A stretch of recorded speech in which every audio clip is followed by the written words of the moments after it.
To manage burnout, the same sort of creativity and flexibility is required.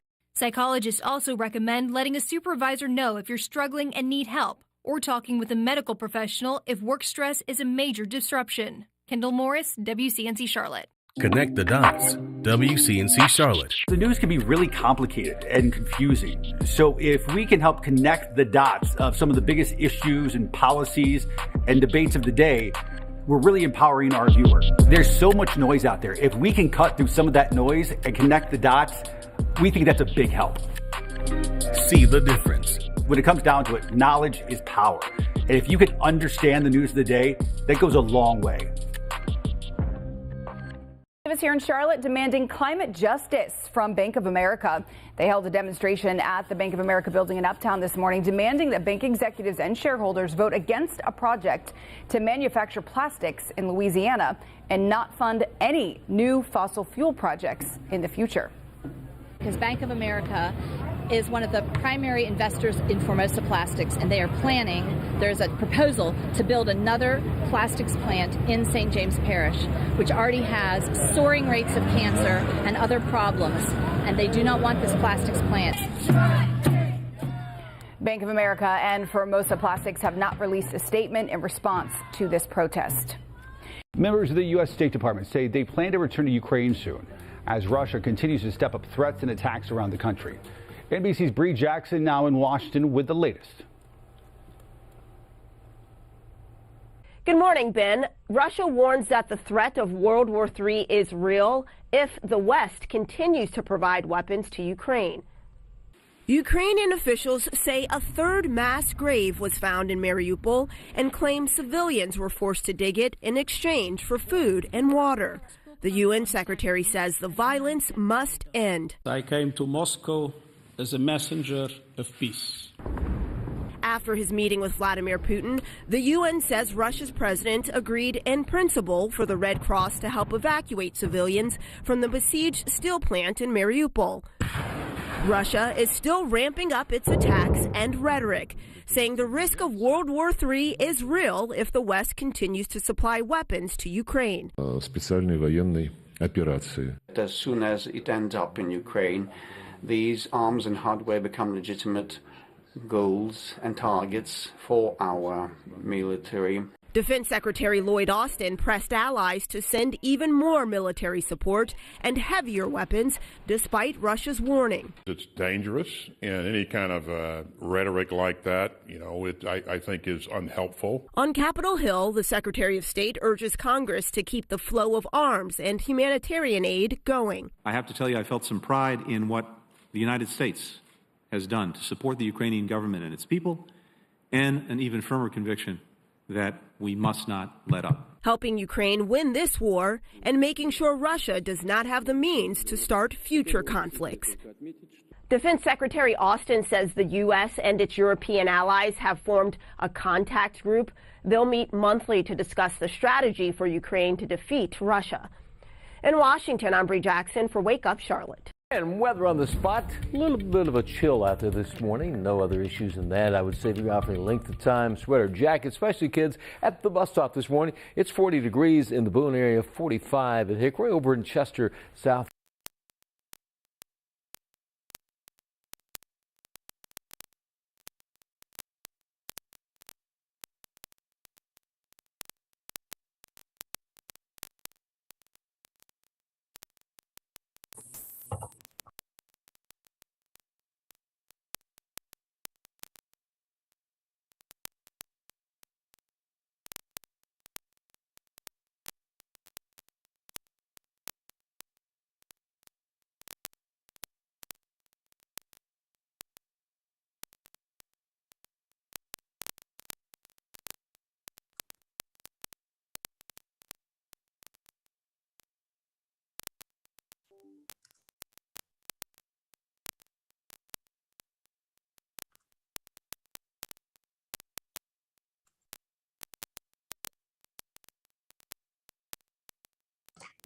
And just one last time, if you need recording access and you do not have it, send a note in the chat, please.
All right. Dave, can you hear and see me? I can. Okay. Good afternoon, everybody. We have David Tepper available for media availability. Dave, I believe you wanted to start with some comments, and then we'll open with questions. So with that, I'll direct it over to you, sir. All right, I appreciate that. Just first off, I just want to say the place is buzzing. We're all excited about the draft coming up tomorrow. I want to thank Scott and Matt and all the coaches and scouts for the preparation they did for the draft, and actually also on an excellent free agency. I think we did a pretty good job this year there.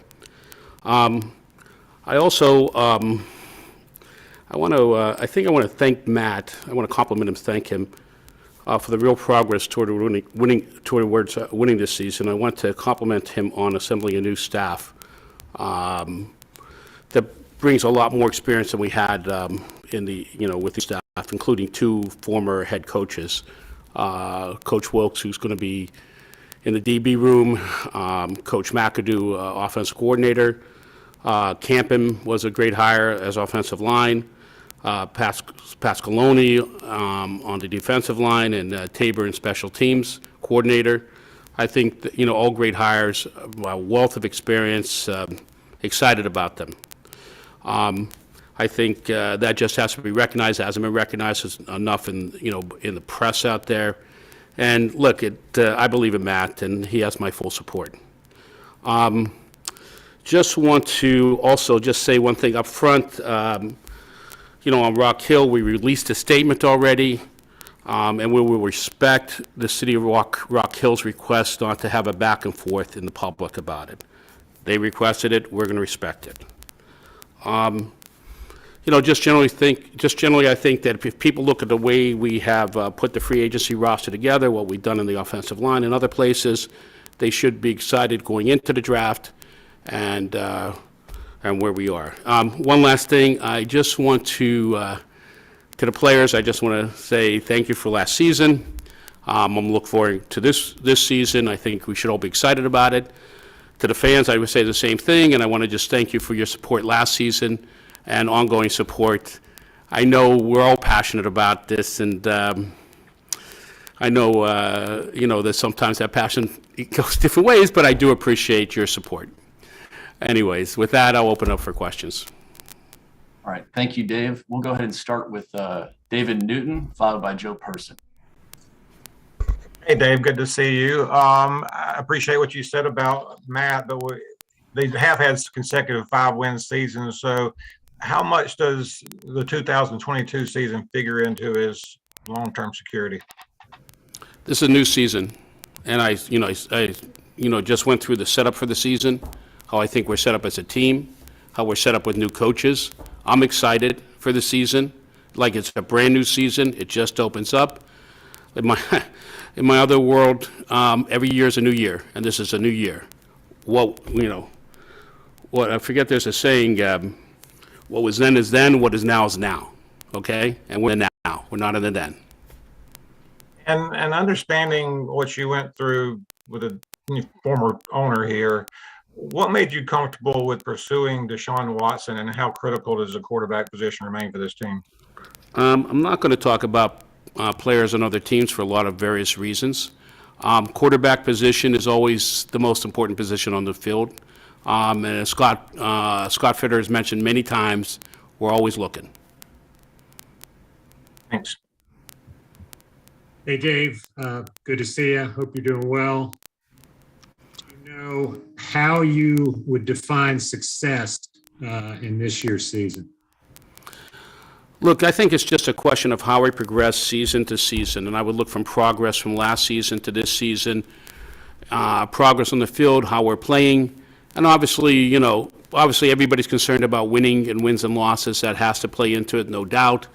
But as what's most important is creating a foundation for future winning, and that's what we're going to look for, to the foundation from the first year to the second year to the third year. That there's progress, that we're going to get there. And, that's, I think, is the most important. And listen, there's no kidding or no I can say about it, but winning does play into to an extent. Wanted to follow up, too. The last time we talked to you in this setting, you talked about wanting to find Super Bowl capable quarterback.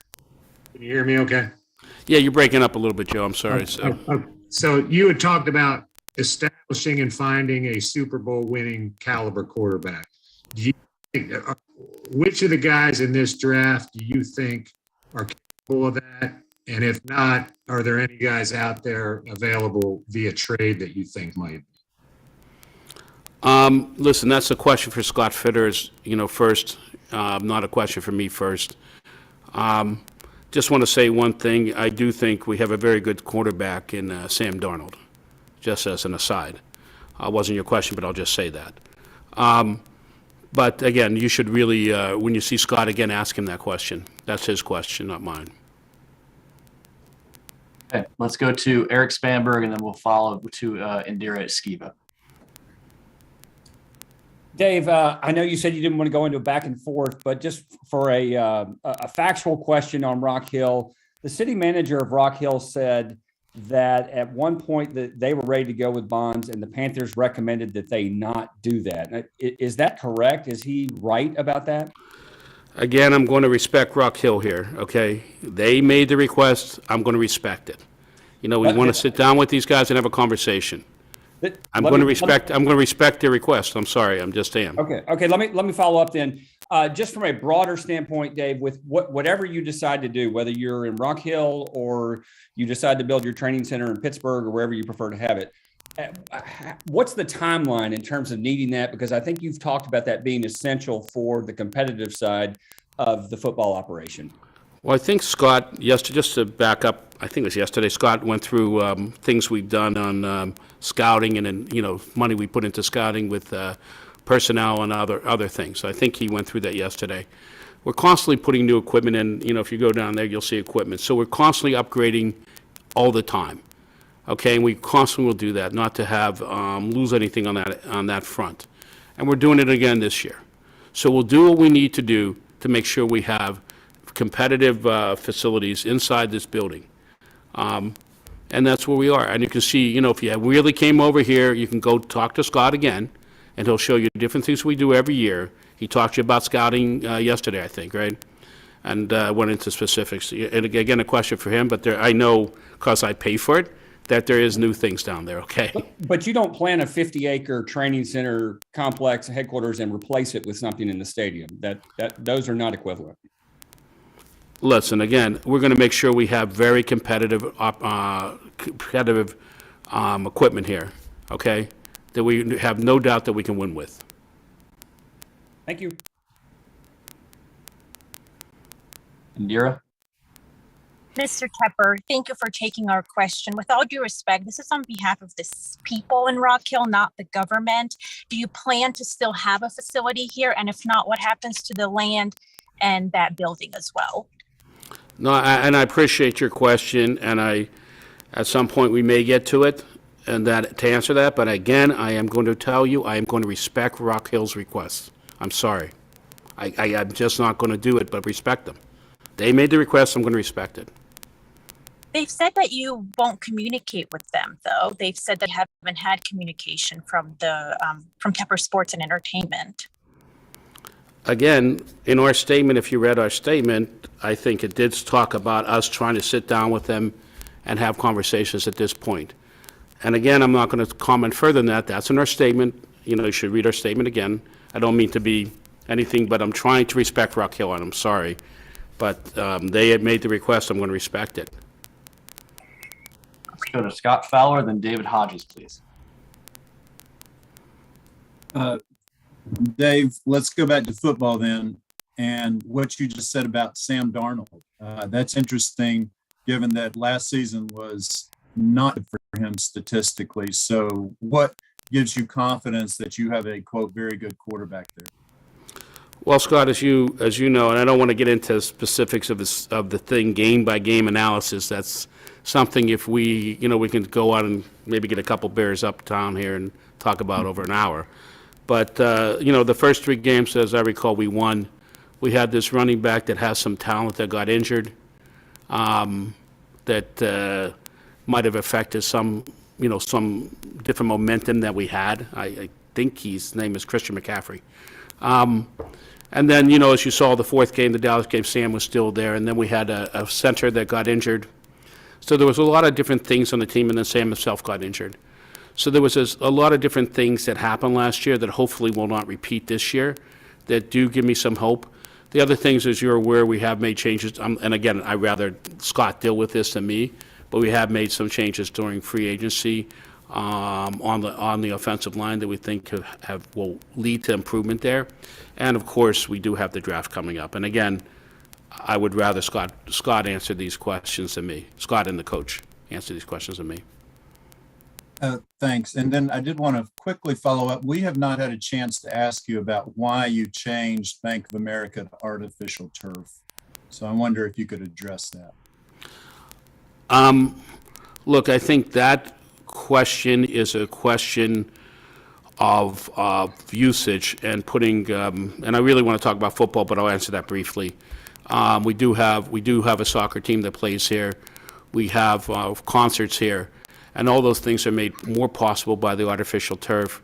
And you know, from my own experience seeing overuse of a grass field in a former place, and I don't want to comment on another team, but I was associated with a former team, and seeing what poor condition that field was for overuse of on grass. I'm not going to let that happen here because I think that would have been more injury prone. To give the city what, and this is, I want to really talk about football, but real fast, to give the city the things we promised them as far as more activities, more concerts, more the soccer and things that we have delivered on, it was going to be a very difficult thing to keep the condition of a grass field, you know, in a safe condition versus what we have. So it may not make absolute sense, but it is, from my perspective and my own experience, that's why that decision was made. And also the recommendation, obviously, I'm not an expert of experts. I'm not an expert. So. Thank you, Dave. Sure. Dave, thank you for your time. Going back to development really quick, but not Rock Hill. Most recently, the Eastland project has academies and public fields that I know the city's really excited about.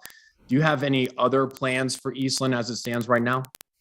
Well, today we're going to talk about football. Okay, that's what this is. And I tell you what, I'll make you a promise that sometime in the near future, I don't know when that near future will be, we'll talk about soccer. But today's football. If you have a football or facilities on that, I'll be happy to answer you. Okay, how about related to Bank of America Stadium and the development down there? Mark Hart had come to council, I think it was maybe in 2020, talk about the Uptown Entertainment District, which I think is a big part of your plan to bring people to Charlotte and make it more of a year-round activity. Any updates on what you're hoping for the development of that district? When we talk about soccer, I'll tell you what I'll do. I'll talk about entertainment then too. But just real fast, you know, we bought a lot down there. We have our supporters section there that's adding to the richness of the city right now. That's a fact. That's happened. I'm not going to talk about it any more than that. That's very short. Please, you know, I will have a soccer conference at some time, and we'll make it entertainment too.